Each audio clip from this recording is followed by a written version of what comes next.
What if I told you that one of the greatest defenders and rebounders in NBA history barely slept, spent nights in Vegas, showed up hungover, and still dominated the league's best players? That Dennis wasn't at practice today? That's true. Is that an excuse to have? No, it's not. What transpired? I don't know. He's not here. Scripted action called for him to bust some guy over the head with a chair. Of course, he'll be fined for this latest offense. Rodman faces punishment by the Bulls for missing practice. Charged with 1 count of battery. They're all very disturbed, the coaches and the players. No, he's only taking your focus away from the fight. It's not ours. Rodman drills a 20-footer and gives it that go-figure gesture. Before Dennis Rodman was the Worm, he was a nobody. Rodman grew up in poverty in Trenton, New Jersey before moving to Dallas. His father bailed, his mother kicked him out of the house, and Dennis never really fit in. He was small, shy, and got cut from his high school basketball team. After high school, life got even tougher. Rodman was basically homeless, bouncing between jobs as a janitor and couch surfing in friends' houses. He was lost. She kicked me out and told me not to never come back. She changed the locks, she did all this, she did all that. So I had like a garbage bag full of whatever I had.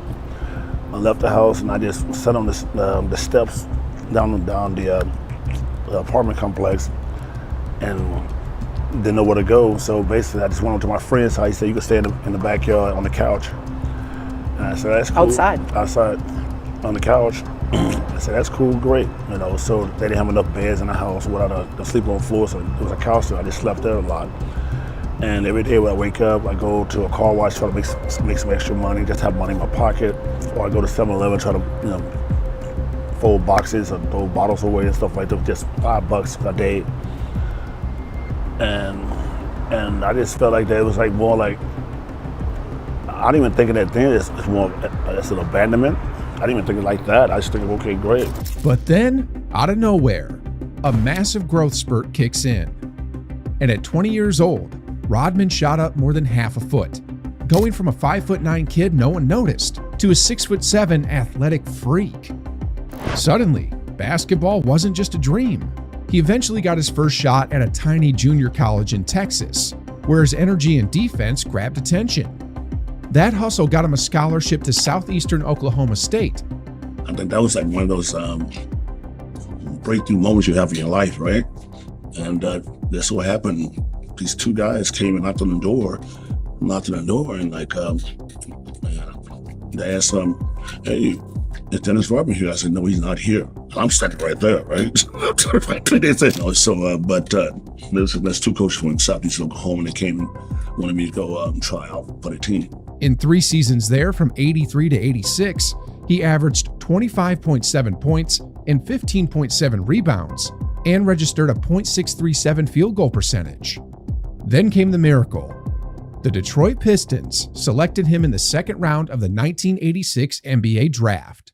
And Dennis Rodman, the youngster from Southeast Oklahoma State, went to Detroit as the 27th pick in the 1986 draft. A 25-year-old rookie older than most of his peers, with no pedigree, no hype, just a relentless will to prove he belonged. When Dennis Rodman landed in Detroit, he couldn't have found a better home. The Pistons out of the late 80s weren't just a team. They were a gang. They weren't out there trying to outshoot you. They were trying to out-tough you. And for a player who thrived on pure hustle and physicality, it was the perfect match. Rodman walked into a locker room run by Isaiah Thomas, Joe Dumars, and the notorious Bill Laimbeer. Guys who made the NBA's toughest look soft.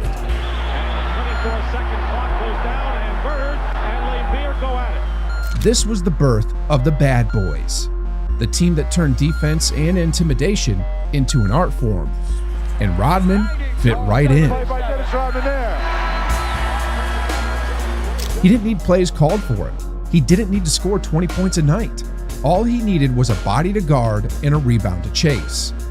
And man, he did it better than anyone.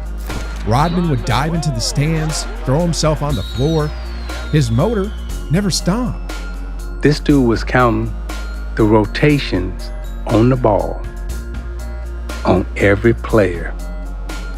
He knew how long it was going to be in the air, how many times it rotated, where it was going to hit, where it would bounce. I had never seen nobody break down rebounding like that in my life. That was is kind of insane. He was a genius, man. Dennis Rodman was a flat-out genius when it came to basketball. By his second season, Rodman was already winning Defensive Player of the Year.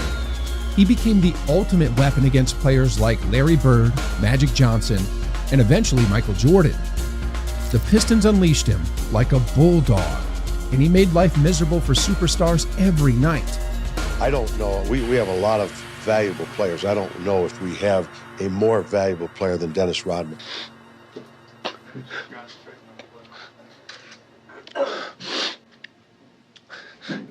I wanted this one so bad. Okay, all right. Off the court, though, Rodman was still pretty quiet. He wasn't the flamboyant, neon-haired figure we'd come to know later. At this stage, he was shy, almost insecure, trying to find where he fit in the world. But inside the lines, he had no doubt he belonged. The Pistons went on to win back-to-back championships in 1989 and 1990, knocking off Magic's Lakers and then choking out the Blazers. Rodman wasn't just along for the ride. He was a key reason why those banners went up in Detroit. He was one of one. He was one of one, Dan. Dan, he's the only guy I know truly, that I can say personally, truly, that I feel could guard 1 through 5. Because there were nights he guarded Magic when I wasn't guarding Magic. There was nights he guarded Mike. Then he'd guard Bird, all the small forwards. Then he would guard McHale. I've seen him guard Olajuwon. This guy, I saw him guard every single position at an elite level. Make sure that they don't get the shot, they're going to take it into overtime. There's no place to throw it. Hakeem inside, shot short. There's the horn, overtime. Still, beneath the surface, Rodman was struggling. In 1993, after the Pistons dynasty had collapsed and his mentor Chuck Daly was gone, he felt like his entire purpose had been ripped away. Alone, lost, and battling depression, Rodman reached a breaking point. He even sat in his truck one night with a rifle, contemplating ending it all. A friend of Dennis Rodman was worried enough about the Pistons' whereabouts overnight that he called 911 to initiate a search. Police found Rodman at the Palace early this morning in Auburn Hills. Rodman had taken his legally registered rifle with him, his mood characterized as despondent. They're gonna look at me and say, wow, all he wanted is to be loved. He didn't want no money, he didn't want no fame, he didn't want anything, he just wanted somebody to care about him and stuff like that. I haven't seen the documentary, but I'm pretty sure that's what it is. But instead of pulling the trigger, he had what he later called a rebirth. That night, you put an end to the good Dennis Rodman. I put an end to the fact that I was trying to be like everybody else. Rodman decided that if he was going to keep living, he was going to live on his own terms. No masks, no hiding, no apologies. That night in the truck changed everything. The shy, soft-spoken kid who had quietly done his job in Detroit was gone. In his place, a man who was going to live loud, unapologetic, and completely on his own terms. It started with small things: tattoos, earrings, experimenting with style. Then came the hair dye. First a splash of blonde, then bright colors. Rodman wasn't just showing up to play basketball anymore. He was showing up as a spectacle. By the time he was traded to the San Antonio Spurs in 1993, the transformation was in full swing. The Worm became the most flamboyant man in basketball. I didn't want to, something came on. When I went to San Antonio, something really revolved and evolved with me. I couldn't tell you how, when, it just happened. I didn't just plan what I was doing. I didn't plan to dye my hair. I didn't plan to be a bad boy. I didn't plan to have tattoos. I didn't plan none of this. I got bored of the game, yes. On the court, though, nothing changed. I just want to say one thing. You can like me or you can hate me, but I know one thing. When I step on this damn floor, all I'm going to do is get solid. Watch him dive after the loose ball and pick up a referee. He misses. And look at number 10. Dennis Rodman, the robo-rebounder, he had 4 rebounds right in this span before he finally tapped it in. He was still the league's best rebounder, still the nightmare defender you didn't want to see. In fact, he led the NBA in rebounds per game for 7 straight seasons, something no one has ever done like him. But with the new Rodman came new drama. In San Antonio, his antics clashed with David Robinson's quiet leadership. He'd skip practices, feud with coaches, and make headlines for everything but basketball. The Spurs were built on discipline, and discipline was the one thing Rodman didn't care for. Listen, I just got fed up. I said, I'm done, man. I'm done. I am done with this, man, stuff like that. But the good thing came out of that. I still led the league rebounding. That's a crazy thing about it. After all those problems, I still led the league in rebound. I mean, averaging, 17, 18 rebounds a game. With all the distraction I had going on, like, oh man. I said, but that kept me going, mentally wise. Off the court, he started building his legend, clubbing until sunrise, shocking the media with outrageous fashion choices, even posing for a photo shoot in a wedding dress. He wasn't just breaking NBA traditions, he was smashing them to pieces. And while San Antonio struggled to balance his chaos with their system, the rest of the league couldn't ignore what he brought between the lines. And then Craig, guess what? Rodman's 13 at career high. He said he's enjoying the game more and more. Rodman was still the best rebounder alive, still shutting down stars, still doing the dirty work no one else wanted. The only question was, what team would be bold enough to embrace both sides of Rodman? Turns out, it was the greatest dynasty of the 90s. Do you remember your first meeting with Rodman? Oh, it was awful. I walk into Jerry Krause's house. He's sitting on the couch. He's got a po' boy hat over his eyes. He's got the rings in his nose and his mouth, and he doesn't stand up to meet me. So I said, stand up, Dennis. Take your hat off, shake hands. Let's go outside and talk. We had to break bread then at the house. So basically he said, Dennis, you want to come play for the Bulls? I said, I don't care. Whatever. What's up? Fresh off Michael Jordan's return from baseball, the Bulls needed one final piece to complete their second three-peat run. They had the scoring with MJ, the versatility with Scottie Pippen, but they needed someone who could do the dirty work, someone who could guard big men, scrap for rebounds, and give the Bulls an edge. And in a move that shocked the league, they bet it all on Dennis Rodman. Is it one of the shrewdest moves the Bulls have ever made or one of the dumbest? Think about the risk. Jordan and Pippen weren't exactly best friends with Rodman. In fact, Pippen and Rodman had nearly fought in the early 90s when the Pistons were battling the Bulls in the playoffs. Bringing him in was like inviting chaos into your house and hoping it doesn't burn down. I think he can reinvent himself. Maybe he's going to take all the rings off and go straight on us. No, I don't think he's going to do that now. I don't think He's not going that far? No, I don't think any of us are going to come here with green hair, red hair, and earrings in our nose either. We needed something that he could bring to the table, and he brought a lot more to the table than we bargained for. On the court, Rodman was a genius. He had studied the geometry of rebounding, knowing exactly how the ball would bounce depending on where the shot came from. He wasn't the biggest guy, but he outworked everyone, fighting for every board like his life depended on it. You know, when he was able to come and join us with the Chicago Bulls, we not only got the greatest rebounder of all time, but we got a basketball player that had a very high basketball IQ, and he knew how to win. It wasn't about just the leaders in Detroit, but they had a great piece here. A guy that was hungry and wanted to be known at the end of the day, as we know now. In 1996, the Bulls won a then record 72 games. Rodman averaged 15 rebounds a game, including monster nights where he pulled down 20-plus boards. In the finals against Seattle, he tied an NBA record with 11 offensive rebounds in a single game, twice.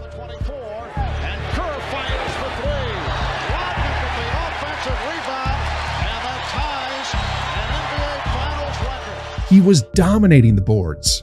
But Michael wasn't the reason. He didn't beat us in the championship. He did not beat us, man. we was on his ass. He didn't beat us. Dennis Rodman's the one who beat us. We had no answer for his ass, man. Really? We had no answer for Dennis Rodman. I mean, every time that they needed a second shot at something special or extra rebound or tip in, this motherfucker was flying and winking and, I mean, he said winking. Winking and kissing and shit, frustrating everybody on the team, man. Dennis Rodman was the fuck up person. He just fucks everything up. The best part? He did all this while still living his double life. Partying, dating Madonna, causing chaos, and then grabbing 19 rebounds the next night like nothing happened. Kukoc in among the trees. The tip by Rodman is there. For the Bulls, the gamble paid off. They got exactly what they needed. The ultimate role player who cared about nothing but winning once the ball went up. Dennis is what held us together when Scotty was up. He had to really focus to make us as competitive as we were.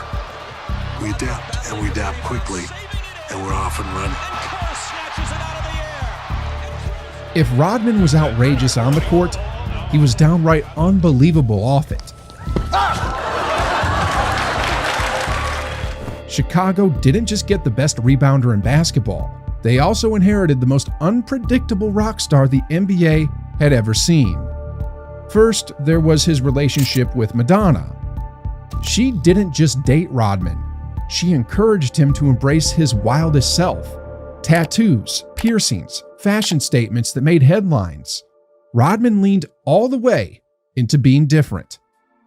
How well do you know Madonna? Okay. Well, that's what I'm asking. Okay. I didn't know it. I didn't know her that well. I mean, I knew her, but we talked a lot, and that was about it. Did you have a fling? I mean, we had a fling. But what do you think she understood or had a better understanding of that most people don't? Probably nothing.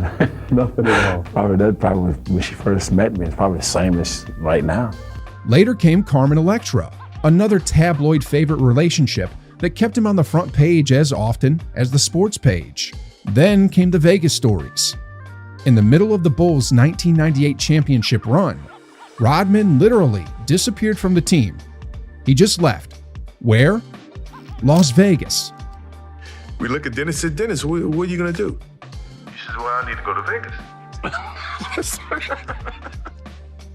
Phil, you let this dude go to vacation, we're not going to see him. You let him go to Vegas, we definitely not going to see him.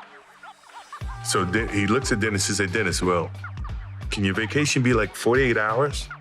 And Dennis is like, I got no other choice. I take whatever you can give me. I'll take the 48 hours. 48 hours. You got 48 hours, Dennis. And I'm looking at Phil like, you ain't gonna get that dude back in 48 hours. I don't care what you say, he's done. Okay, 48 hours. She leaves that room, goes straight to the airport, boom. They don't hear her see Dennis for 48 hours. In the middle of chasing a three-peat, one of your starters is MIA because he's in a casino with sunglasses on at 4 a.m. Michael Jordan had to personally drag him back to practice. He didn't come back on time. We had to go get his ass out of bed. And I'm not gonna say what's in his bed and where he was and blah, blah, blah. There's a knock on the door. It's Michael Jordan. And I hid. I didn't want him to see me like that, so I'm just hiding behind the couch with covers over me. Come on, we gotta get to practice. And somehow, it didn't matter. Rodman would walk straight from a bender to the basketball court and still deliver. One night, he'd be at a pro wrestling event with Hulk Hogan. The next night, he'd be locking down Karl Malone in the finals. He blurred the line between athlete and celebrity in a way the NBA had never seen before. The thing about Rodman was that the chaos never carried onto the court. He could party until sunrise, but when the ball went up, he was locked in. He wasn't scoring points. He didn't need to. His job was to rebound, defend, and get under opponents' skin. And he did it better than anyone. Phil now, his whole motive is to get Dennis back in shape. Everybody starts running in a line, and Phil blows a whistle. Whoever's at the back, run to the front. Now, you can't stop. Whoever's in front controls the pace. So I tell everybody in that group, say, look, whoever gets in the front of that row, slow down to a fucking walk. We're just gonna jog and jog and jog and jog. Dennis takes off. Boom. Now, he blows a whistle. Now, we cannot stop until we get back in front of Dennis. It took us 4 laps to catch up to Dennis. Of course, not everyone was thrilled. Coaches pulled their hair out, the media crucified him, but the Bulls couldn't argue with the results. 3 straight championships, endless highlight reels of Rodman snatching boards, and opponents completely frustrated. He was larger than basketball, larger than sports. He was chaos, and somehow, chaos worked. Kiss the trophy? It's not basketball that we have to deal with on this team. It's not just it's the pressure of the bullshit. You know, I'll play the game for free, but you get paid for the bullshit after you leave the floor. The public pressure, the media pressure. Get out of my face. I'm done. I'm done. I'm not talking. No comment. How about that one? Basketball is simple. It's a simple game. But when you leave this confined zone, it's hard. It's hard. You know, like I said, I never have to prove anything to people in this country or this business because they can, you know, this business kiss my ass. I don't give a damn what they think about me. But eventually, even chaos runs out of control.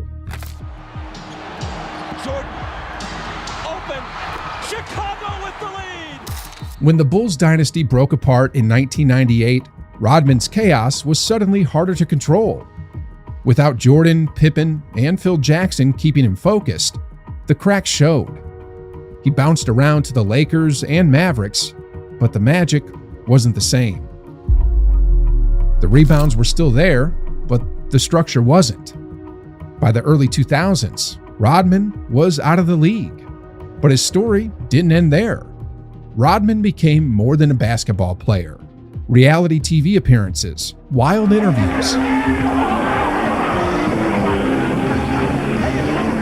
Wherever Rodman went, attention followed.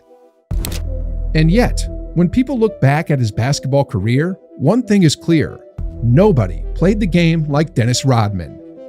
He wasn't a scorer, he wasn't a flashy dribbler, but he mastered the things no one else wanted to do. He made rebounding and defense an art form, turning them into his superpowers. How good was Dennis Rodman as a player? Absolutely phenomenal. I mean, they listed him at 6'9", he was 6'8". And to lead the league in rebounding 7 years in a row and to play position defense the way he did on a variety of players, from guys that were 6'2", 6'3", to Shaquille O'Neal at 7'2", and 320, 340 pounds is absolutely amazing. 5 championships, 2 Defensive Player of the Year awards, 7 rebounding titles, Hall of Fame induction, all while living a lifestyle that should have broken him down. Rodman's legacy is proof that greatness doesn't have to fit in a box. You can be wild, different, unpredictable, and still be one of the best to ever do it. He turned chaos into control, and control into championships. His dresses doesn't bother me. His hair doesn't bother me. Sure, I mean, he's gonna go wacko every now and then. To his credit, he's done a good job in mentally focusing himself, not to be too much of a diversion, not to say he wasn't a little bit. Or even Dennis, with all the different colors that he may wear in his hair or his dresses or whatever. Dennis Rodman is one of the most unique figures in sports history. He partied harder than anyone, broke more rules than anyone, and still destroyed the NBA every single night. For most players, discipline is the path to greatness. For Rodman, it was freedom. He didn't care what people thought. He didn't care about fitting in, and he didn't care about being normal. He cared about winning, and he did it his way. I mean, you don't hear anybody saying, "Well, he's gonna kill himself." He's on a path of that he's not gonna be. You know, he's just mentally disturbed.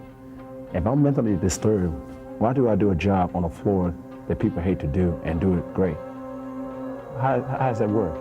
Maybe that's why his story still resonates today, because deep down, Rodman showed us that success doesn't always look clean, polished, or conventional.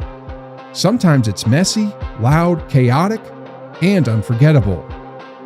So next time you see a highlight of Rodman diving into the stands for a rebound or jawing at a superstar twice his size, This was a man who lived like a rock star, played like a warrior, and left behind a legacy no one can ever replicate.